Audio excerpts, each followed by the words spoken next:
ইংল্যান্ডের franchise league the 100-এ পাকিস্তানের ক্রিকেটারদের ওপর ছায়া নিষেধাজ্ঞা দেওয়ার সম্ভাবনা রয়েছে। মূলত বিদেশি লিগ হলেও সেখানকার অধিকাংশ ফ্র্যাঞ্চাইজির মালিক ভারতীয়, ফলে তারা পাকিস্তানের ক্রিকেটারদের নিলামে উপেক্ষা করতে পারে বলে গুঞ্জন উঠেছে। তবে এমন কিছু ঘটলে এর বিরুদ্ধে কঠোর অবস্থান নেবে বলে জানিয়েছে ইংলিশ ক্রিকেটাররা।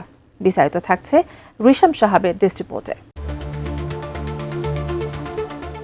ইংল্যান্ডের দ্য 100 লিগে পাকিস্তানের ক্রিকেটারদের খেলার সুযোগ কমতে পারে বলে আশঙ্কা তৈরি হয়েছে।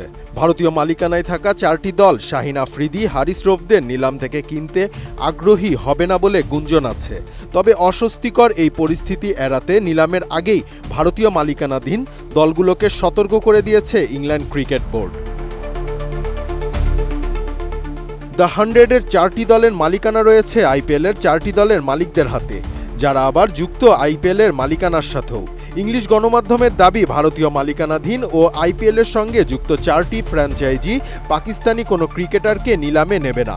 ভারত পাকিস্তান সম্পর্কের অবনতির কারণে আইপিএল ফ্র্যাঞ্চাইজি মালিকানাধীন দলগুলো এই নীতির অনুসরণ করতে পারে।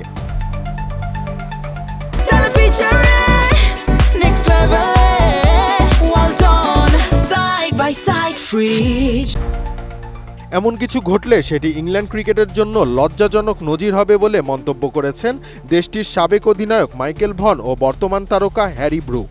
এবার সেই দলে যুক্ত হলেন মঈন আলী। তিনি টেলিগ্রাফ স্পোর্টসকে বলেন, যুক্তরাজ্যে এমন কিছু ঘটবে বলে মনে করি না এবং আশা করি এমনটা হবে না।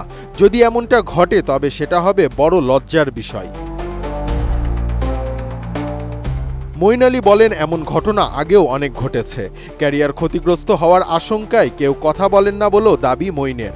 তিনি বলেন, এগুলো অনেক দিন ধরেই চলছে, এখন সমাধানের সময় এসেছে, কারণ এটা ন্যায্য নয়। এটা স্পষ্টতই নির্দিষ্ট এক শ্রেণীর মানুষের সঙ্গে বৈষম্য, যা ভয়ঙ্কর।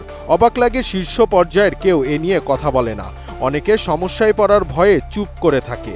বিশ্বজুড়ে বিভিন্ন লিগে আইপিএলের অভিজ্ঞ ও প্রভাবশালী মালিকদের নিয়ন্ত্রণ থাকায় ক্রিকেটাররা ভয়ে থাকে। 100 লিগে পাকিস্তানি ক্রিকেটারদের নিয়ে এমন কিছু হলে এবার মঈন আলী চুপ থাকবেন না বলেও জানিয়ে দিয়েছেন।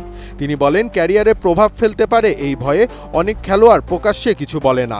এটা কঠিন এক পরিস্থিতি, তবে যুক্তরাজ্যে আমাদের কিছুটা হলেও মতামত দেওয়ার সুযোগ রয়েছে।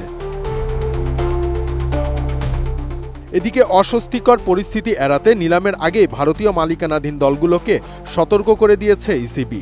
যদিও দলগুলোর স্কোয়াড তৈরির ব্যাপারে ইসিবি হস্তক্ষেপ করবে না বলেও জানিয়েছে। একই সঙ্গে দল তৈরির সঙ্গে যুক্তদের সীমালঙ্ঘন না করার পরামর্শ দেওয়া হয়েছে, আর বিষয়টির ওপর নজর রাখবে ইসিবি। চিঠিতে অবশ্য নির্দিষ্টভাবে কোনো দল বা দেশের ক্রিকেটারদের কথা উল্লেখ করা হয়নি।